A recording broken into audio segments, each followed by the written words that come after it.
Czech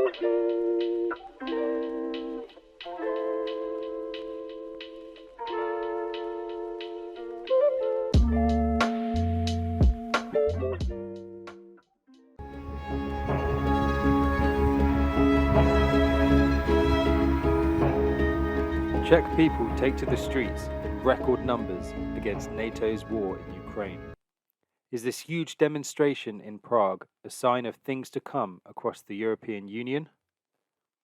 The largest and most militant demonstration seen in Prague since 1989 took to the streets on the 3rd of September, as hundreds of thousands of Czechs demanded an end to arms for Ukraine and a resumption of trade with Russia, shaking the already vulnerable Comprador regime to its foundations.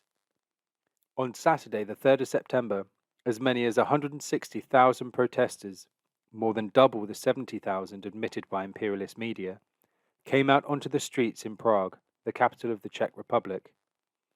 Their demands were simple: end Czech involvement in the war in Ukraine and restore trade with the Russian Federation to resolve the soaring cost of living. This demonstration was followed by another on the 17th of September, with a further mass mobilization planned for Wednesday the 28th. Organisers are predicting that as many as 300,000 protesters could thus be mobilized for the upcoming event, which will take place in 8 cities simultaneously, with big screen link-ups to Wenceslas Square. Increasingly, the core demand of the protesters is the removal of the current Comprador regime and its replacement by one that is willing to serve the national interest.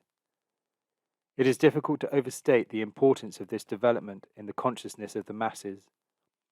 Whilst it may be obvious to our regular readers that skyrocketing energy bills and rampant inflation are being hugely exacerbated by European sanctions on Russia, most ordinary working-class people throughout Europe are unaware of this fact.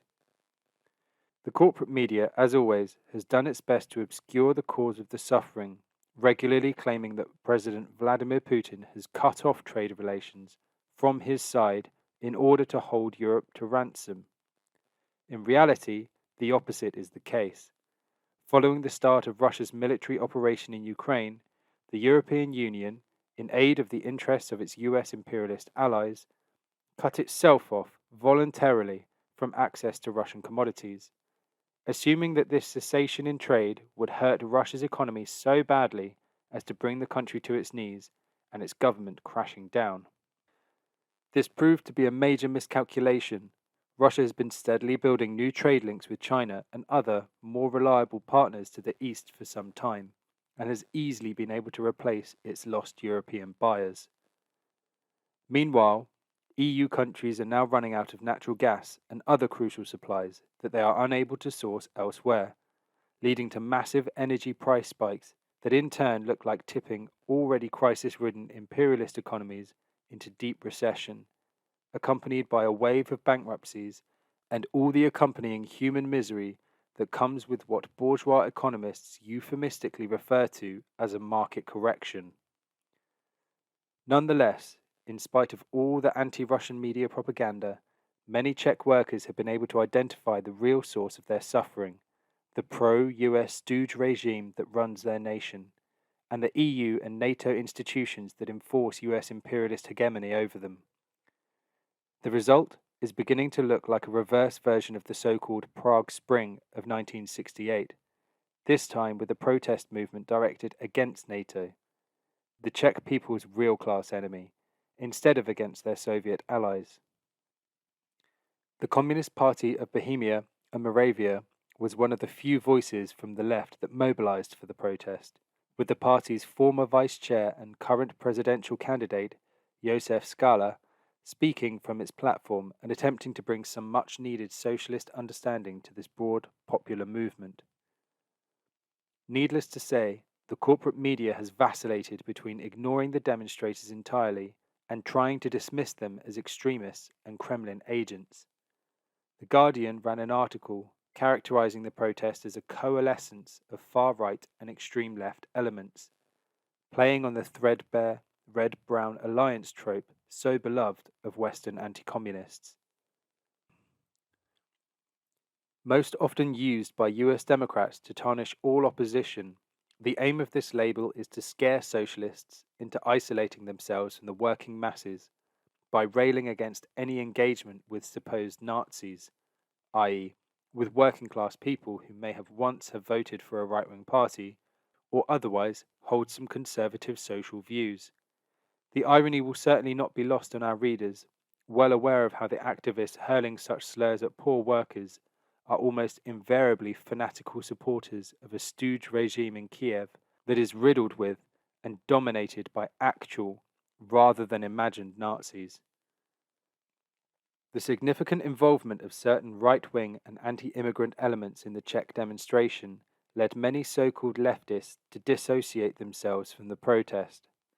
The Guardian article rammed this message home with a quote from a liberal Czech commentator who claimed that the protesters' aims were suspiciously reminiscent of Donald Trump's agenda, not the most subtle reference to the US ruling class's Russiagate and fascism fake storms. How exactly demanding an end to weapons deliveries to Ukraine is suspiciously reminiscent of a president under whose watch the USA was merrily arming the Kiev junta is not explained, except that, until he was forced to drop this approach, Donald Trump made himself odious to US monopolists by suggesting that it might be possible for the USA to take a friendly, instead of implacably hostile, attitude towards Russia. Despite this very predictable line of attack from the Prague regime and its Western supporters, the protesters seem unfazed and promise to hold more demonstrations until their demands are met. In another encouraging sign of increasing consciousness amongst Czech workers, a counter-protest in defense of NATO and in support of continued Czech aid to the Kiev regime was a total flop, attracting just 50 to 100 die-hard liberal ideologues. Seemingly inspired by the Czech example, protests appear to have spread to Austria and Italy.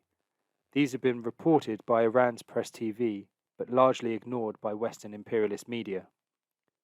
As winter sets in and the cruel boomerang effects of Europe's sanctions bite deeper on the workers at home, we can expect to see such outpourings of rage spread across the European Union, calling into question the rule of Europe's decadent, US-allied, imperialist ruling classes.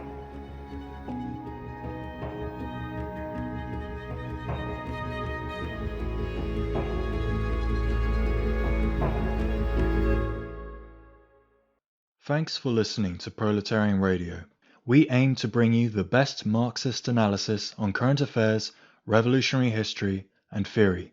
Do like, comment, subscribe, and share our content to help us reach the widest possible audience. We are a small organization with limited resources, and we need workers' support if we are to grow and fulfill our mission. If you are able to make a one-off or regular donation, no matter how small, please visit our website at thecommunists.org and register as a supporter.